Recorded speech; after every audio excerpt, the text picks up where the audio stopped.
four Aimmas, Imam Shafi, Imam Ahmad ibn Hanbal, Imam Abu Hanifa, Imam Malik, all the great four Aimmas said that if you find any of my fatwa which goes against Allah and His Rasul, throw my fatwa on the wall. وَإِذَا صَحَّ الْحَدِيث فَهُوَ مَذْهَبِي. And if you find a hadith which is authentic, then that is really my madhab. And unfortunately and sadly, in many circles, especially amongst the youngsters, there are so many discussions, so many arguments, so many debates, so many confusions. Many people, subhanallah, they think that as long as you are following a sahih narration, that is okay. But the Prophet didn't say follow sahih hadith. He said follow sunnah. And the sunnah, ordinary person can't come up with it. And this is the responsibility of the fuqaha. So when you follow the fuqaha who have been followed for almost 12 centuries, Imam Abu Hanifa rahimahullah, like I said, up to today even, more than half the ummah follows the Hanafi fiqh. A large portion of the ummah follows Imam Shafi. A large chunk again follows Imam Malik rahimahullah. And perhaps from all the fuqaha, the least is Imam Ahmad bin Hanbal rahimahullah. His followers are mainly in Saudi Arabia, or used to be. Nowadays, there's a general trend to abolish. They think even taqleed or following the ai is a bid'ah, is a shirk. That is not the case, my dear brothers. That is not the case. If you're following a mujtahid scholar, and one other thing ulama have stated, the wisdom that Allah subhanahu wa ta'ala through these fuqaha has preserved all acceptable variations in opinion. As there are some variations in opinion which were unacceptable, all the Aimma have rejected them. Whatever has been taken up by Imam Abu Hanifa or Imam Shafi or Imam Malik or Imam Ahmad bin Hanbal, Allah wanted all possibilities, all acceptable variations to remain in the Ummah, so they have remained. And anything which hasn't been taken up by the fuqaha, even though it might be in Sahih Hadith, then it shows, if it wasn't taken up by the A'imma, then it is matruk. It is matruk, it was abolished or not kept up by the Prophet ﷺ or the Sahaba. Otherwise, the Sahaba would have kept up and it would have been taken up by the Ummah. So what has been abolished and didn't exist for 12 centuries, and now, if people want to follow it, some people like Imam Abu Hanifa, they say, my madhab is Sahih Hadith.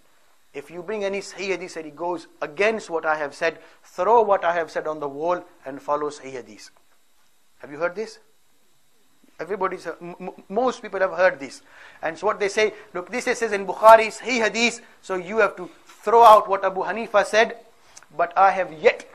And if anybody can bring me one issue in which they can prove that there is a sahih, undisputed hadith which goes against a qawl of Abu Hanifa rahimahullah, and which doesn't have a sahih hadith to back it up, I would love dearly to someone to prove even a single issue which Imam Abu Hanifa has spoken, and he goes against a sahih hadith which is unanimously, universally accepted, and for which there is no other contradiction, then I would love them to prove it.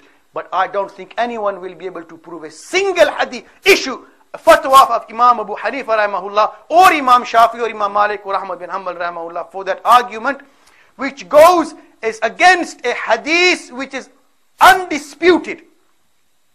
Against a hadith which is undisputed. If it appears to go against a hadith which is sahih, then I can guarantee you there is another sahih hadith elsewhere to support what the imams have said. Or if there is a qawl of any of the imams and it appears to contradict a sahih hadith, then there is another sahih hadith to contradict that hadith somewhere else. And ordinary people don't know that. But by making such claims, and many scholars, Dr. Zakir Naik, Abdul Rahim Green, Abu Amina Bilal Phillips, and by making such claims, and I have yet to hear, I've seen many clips, Zakir Naik, Bilal Phillips, Abu Usama, Abdul Rahim Green, making all these claims that Imam Abu Hanifa said, if you see a sahih hadith, which goes against what I have said, throw my qawl on the wall, follow this sahih hadith. But no one as yet has presented a single example of such an amal which either Imam Abu Hanifa has what he said goes against a Sahih Hadith, and there is no other Sahih Hadith to contradict it. So when people make such claims on the internet or all over the world, what they are really saying, don't follow Abu Hanifa, don't follow Shafi, don't follow Imam Malik, don't follow Imam Ahmad bin Hanbal, follow Sahih Hadith only. But you don't know whether that Hadith is really Sahih. You don't know whether that Hadith is mansukh or not. And even if it is classified as Sahih, it's not been classified as Sahih by Rasulullah. It's been classified as Sahih by other muhaddisun. So if you're going to follow another man's opinion at the end of the day, then what's wrong with following the opinion of a man whose opinion has already been followed for 12 centuries? So we can't get away from the fact that all of us are blind followers, and we have no choice but to be blind followers. Because if somebody says this is Sahih Hadith, how are you going to guarantee 100% it is Sahih? It's not, the Prophet didn't say it, another man said it. And Imam Bukhari, rahimahullah, for example, in his compilation, there are 8-9 chains. Imam Bukhari didn't meet them all. He only had to base his judgment on what he heard, hearsay.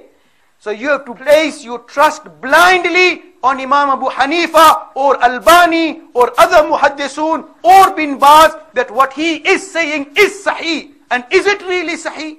You can argue all night and all day till Qiyamah, and you will go round and round. We've got no choice but to place blind trust.